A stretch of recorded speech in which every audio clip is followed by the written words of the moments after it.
last January 30th, and if you look at the book, then this is 1973.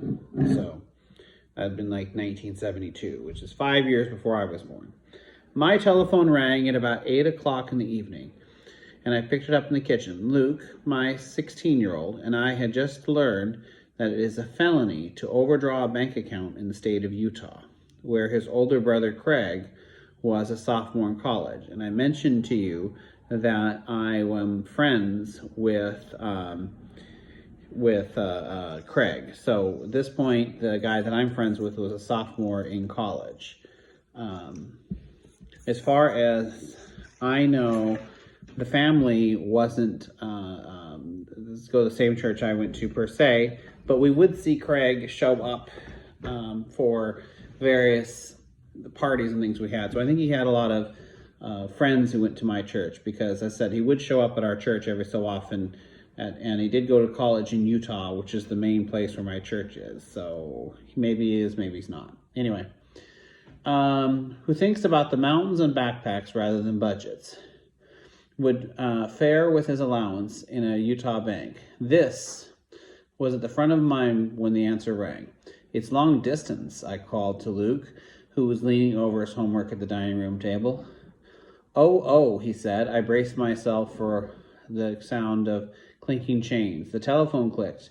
In a bright contrast to my dark fears, I heard Priscilla Moulton's pleasant voice. The Children's Service Division of the American Library Association, she said, has selected you to be the recipient of the 1973 John Newberry Medal for a distinguished contribution to American literature for children. The award proclaims your outstanding achievement in the creation of Julie of the Wolves. So that really long name for that, the John Newberry Medal, that's the top award for children's books. So that was, something important. Oh no, I said, just like that, which apparently confirmed Luke's worries. His eyes widened, his jaw dropped. As quickly as I could, I said to him, I've won the Newberry Medal. Luke grinned, blew a sigh of relief, and then gave me a twinkling smile, for he knew well what a Newberry Medal means. Not many years ago, his 6th grade teacher said at the end of a long, discouraging day, look, kids, if you'll just read all the Newberry books, you'll get a terrific education. It's a lot more pleasant, and it'll be a lot more pleasant for both of us.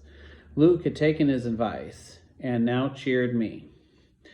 As for my own reaction, I was electrified and then unbelievably calm. I serenely opened a can of dog food and handed it to a guest who dropped in, and put the book I had been reading in the refrigerator. I washed a batch of clean clothes.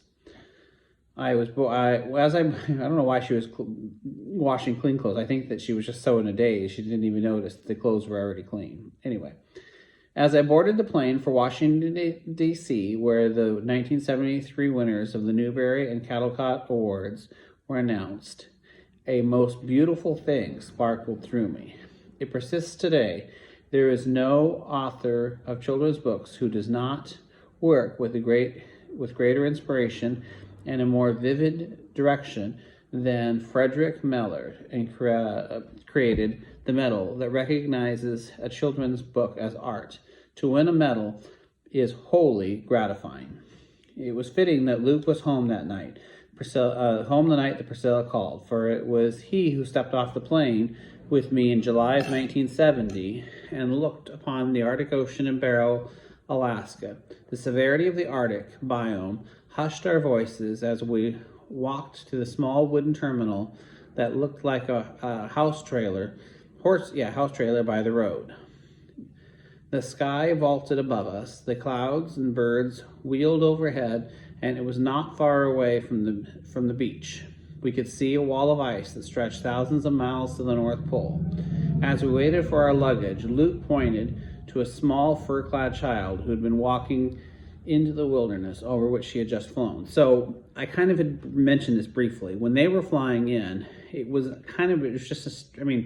other than being next to the ocean, that's different. The strip they had in Barrow back then is not that different from the strip that's in Tellin. Now they have kind of a full-fledged airport there, but they didn't back then, and they didn't until about, 20 years ago, not until the 90s. So for the next 20 years, 25 years after this, they pretty much just had a strip and one building there. I've been to that building. I've been inside of that building. It's actually now it's what it's used for is kind of to oversee some of the barges that come in. Anyway, it's not much of a building. It's really about the size of a trailer house. Okay. She's awfully little to be going that way alone, he said, shoving his hands deep into his pockets and stepping closer to me. The little girl walked with a determination, her straight back expressing confidence and inner strength. Months later, of course, she was to become Julie.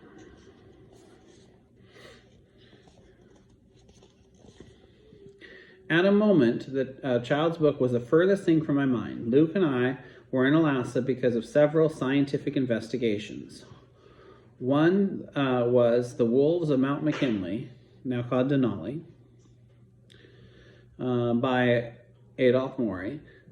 Another, social relationships in a group of captive wolves by G.B. Rabb, J.H. Wapley, and B.E. Geisinger of Chicago's Brooklyn Field Zoo. Mr. Murray's book is an ecological study that first pointed out that wolves have babysitters, rituals, spring and summer dens. He noted that the wolves keep the population of the big game animals in balance and that they harvest the sick and infirm. The Brooklyn study, on the other hand, was a breakthrough in canine behavior. Facial expressions, movement, and positions of tails, ears, and heads were seen as, quote, a language, unquote. Not long after the publication, out. John, out. Not long after the publication of the work, scientists began to speak freely about, quote, the language of animals, unquote. The squirrel flashing its tail in a semaphore, the song call of the humpback whale. Now it is known when a wolf mounts another wolf on the top of the muzzle, he is saying, I am the leader of the pack. The wolf who rolls his back and shows his light belly waves the white flag of surrender, quote, the white flag of surrender, unquote, and the aggressor ceases the attack. No blood is shed. After discussing this provocative material with the editors of Reader's Digest, I was dispatched straight away to the Arctic Research Laboratory at Barrow, Alaska, where the scientists were studying captive packs. Okay, so a couple things there. Reader's Digest, you may have seen them before. They still exist, but they're not as big as they used to be. They were little magazines, I mean, not much bigger than this, that just, instead of having whole articles or whole books, they would just take a little bit of different things so that somebody who was interested in getting kind of a sample of a lot of the things that were going on could read through it and know what was going on without having to read the whole book or the whole study or the whole magazine article. It's just a little bit. And second, when it talks about the Arctic Research Laboratory at Barrow, that's where I was working. It's now become a college. It's not the Arctic Research Laboratory anymore, or I should say it's only one hallway of that larger building now. But it used to be that laboratory was the whole building, and I'm talking huge building. Now the college is about 80% of that building, and then they just have that one little section there. So that section is actually used to study whales with the rest of the research at a newer building that they've built there. But the building that she was sent out to work there that's where I had my office. I have no idea, but maybe I'm using the office she used to use. Obviously I haven't worked there since 2016, but maybe my office might have been her old office. I've got no idea. Right? I want you to look at the plane on top of the next page there. Those are the planes that were flying then, and largely are still flying. I've flown in lots of planes that looked exactly like that. So, as Luke and I deplaned, we sensed the adventure was going to include more than wolves. The world in which we stood was as unique as a coral reef, a desert, or a tidal pool, and the other so-called biomes. A biome is like one bigger environment that has a lot of different things in it. You might also use the word ecosystem there instead. Okay. The first uniqueness we noted was the weather. The winter ski clothes we wore were inadequate. Yeah, that's a big mistake people make. They go up there thinking that the stuff they ski in, but when you ski, it's like 20 degrees, 10 degrees. In Barrow, it gets in Toke, -20, -30, -40. The coldest it ever got for me up there was -56. Anyway. The winter ski clothes were inadequate. The temperatures rarely reached 50 degrees Fahrenheit in Barrow. Yeah, the whole time I was up there twice. Twice in 5 years did it ever get 50 degrees. And the winds bring the chill factor to about 0. We shivered as we walked to the hotel along the treeless street where the cold crops the plant life down to low grasses and lichens. Front yards were strewn with oil cans, old cars, parts of boats, refrigerators, and airplanes. Okay, so as long as you remove the word airplanes there, that's kind of still the truth. It's a little bit sloppy as a community in that there are a lot of old cans, old cars, and parts of boats and refrigerators that are still kind of everywhere. Anyway, they're the maidens of the U.S. Navy and Air Force. The strangeness absorbed us, and we walked in silence past one room Eskimo homes, stores where manufactured goods were sold, past a restaurant and a large Quonset hut and an Eskimo community house. Even as we walked, we felt the push and pull of two cultures, a feeling that would become a reality when we saw our hotel. The wooden structure had the simplicity of Eskimo art and a name right at the top of a and the Eskimo art and the name right out of a television commercial, Top of the World Hotel. Inside was a sitting room linked with parkas and a narrow corridor outflanked by tiny rooms. Okay, so when I moved there in 2010, the hotel she was describing was still there. There was a Mexican restaurant that was right next to it, but the hotel is basically as she is describing here, just a little kind of wooden hotel with a lot of parkas hung up as the decorations.